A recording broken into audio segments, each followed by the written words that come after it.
At dahil binigay na nga yung sahod namin, aalis pala kami ngayon at magpapadala ng pera sa Pilipinas.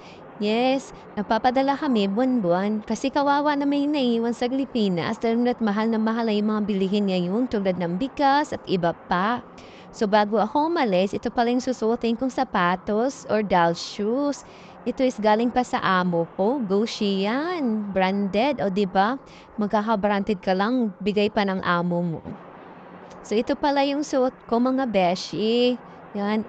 O sino mag-aakalang katulong lang kami dito? Ang lakas ng loob mag-crop top o di ba labas tiyan. So bago kami umalis, ayan, nag-roll on muna ako para hindi kami mga muik itik. O di ba? Naglagyan na din ako ng perfume para naman hindi amoy pawis kasi ako kasi pawising kasi talaga ako eh.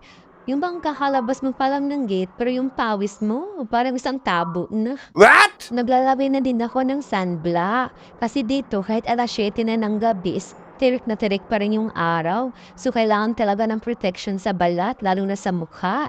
Dahil sa sobrang init nga na yun dito sa Dubai mga beshi, ayan yung lips ko nagka-crack, kaya naglagay din ako ng lip shiner, ayan, nagsupply na din ako ng buhok, at naglagay na din ako ng ipit, para magmukhang tao naman kahit papaano. So bago nga ako nag-alis, is chinek ko muna yung pitaka ko kung nailagay ko na ba dito yung pera ko. Kasi naman nakakaya naman kung nakalimutan mo yung pera mo tapos nasa loob ka na ng bangko. Tapos biglang magtanong yung teller kung magkano yung ipapadala ko. Tapos pag check mo sa pitaha mo, naiwan mo pala yung pera. Kaya ako pag nagpapadala ako, chine-check ko muna yung wallet ko, yung loob ng bag ko, bago ako umalis para sure na wala akong makalimutan. So ayan na nga mga beshi. Naglagay na ako ng lip tint sa lips ko para naman hindi ako putla tingnan, para may pula-pula din naman kahit papaano. So ito na nga yung outfit ko for today's video. So bago pala ako umalis mga beshi, binabudget ko muna kung magkano talaga yung papadala ko para pagdating ko doon sa bangko is diretso na ako, hindi na ako magtututal. Kasi minsan kasi tulad ngayon is katapusan ng buwan, ang dami nagpapadala ng pera. Kaya mas better nang alam mo na kung magkano talaga yung ihulog mo para mabilis kang matapos. So ayan na nga mga beshi, nilala ko na yung pinto at alis na tayo. Ayan kung napapansin niyo, alas 7 na ng gabi dito, pero maliwanag na maliwanag pa din. Mainit pa din yung hangin, kaya ako pag lumalabas, lagi ako may baw na panyo or tissue kasi pawisin kasi ako eh. Yung pangkakalabas mo pala ng bahay, hindi ka pa nakalabas ng gate, pero yung pawis mo parang isang baso na. What? Kaya mahilig ako sa mga crop top, sa mga sleeveless kasi pag nag-t-shirt ako, klarong-klaro yung pawis ko, lalo na sa kilikili. So ito pala yung kasama ko si Alexa. Yan, siya yung kasama ko sa bahay, kasama ko lagi. Yan, magpapadala din siya ng pera. So andito na nga kami sa highway, kita nyo naman, saktong-sakto yung pagdating namin at naka-green light na. So yan, naglalakad na kami.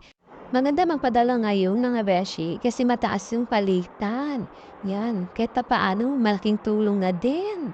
Lalo na tayong mahal na mahal yung bilihin sa Pilipinas. So, andito na nga kami na yun sa bangko at magpapadala na kami. Umasok na nga yung kasama ko at sumunod na ako. So, ayan, tapos na nga kami magpadala mga beshi. So, natatawa ako sa kasama ko kasi ang nakalagay sa pinto is push. Tapos, ang ginawa niya is pull. So, nalilito siya kung ano yung push at pull. Kaya natawanan kami. So, tapos na kami magpadala. Pupunta kami dun sa Smart. At home. Ano ba daw? Mamaya kami. Wait. Butod na siya. Ayan, Alexa, are you okay? I'm okay. Stay alive.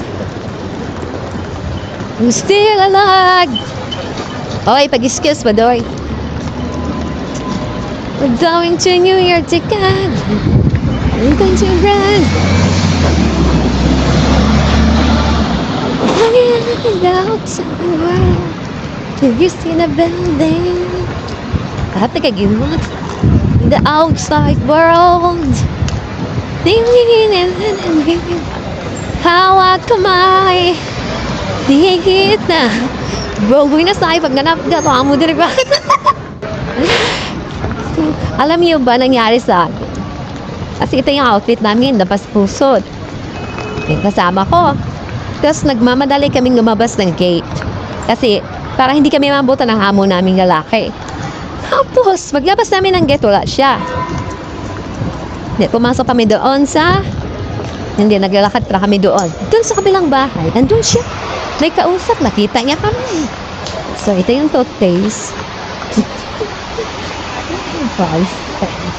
So, we will go first in the up. Come.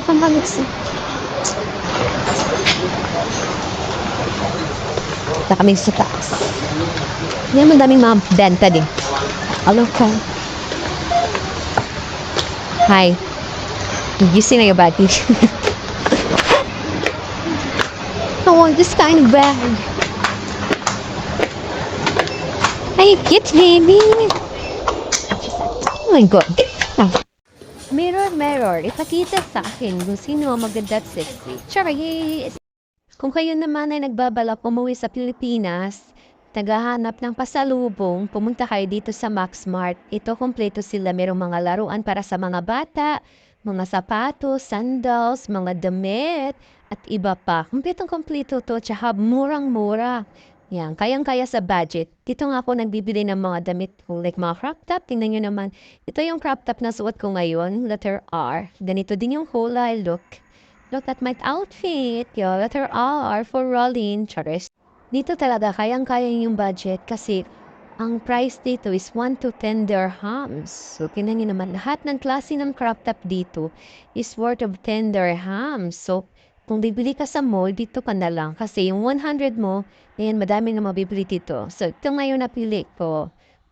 Sa tingin nyo, bagay ba ito sa akin o kayo yung bagay sa akin? Charis! So, ito na nga mga beshi, ito na yung napili ko. So, bumili ako ng dalawa, isang set na color pink at isang color na crop top na baby pink kung tawagin. So, bababa na kami at magbabayad. So, ito yung kasama ko, namili na din siya. So, thank you for watching. God bless all. Love you.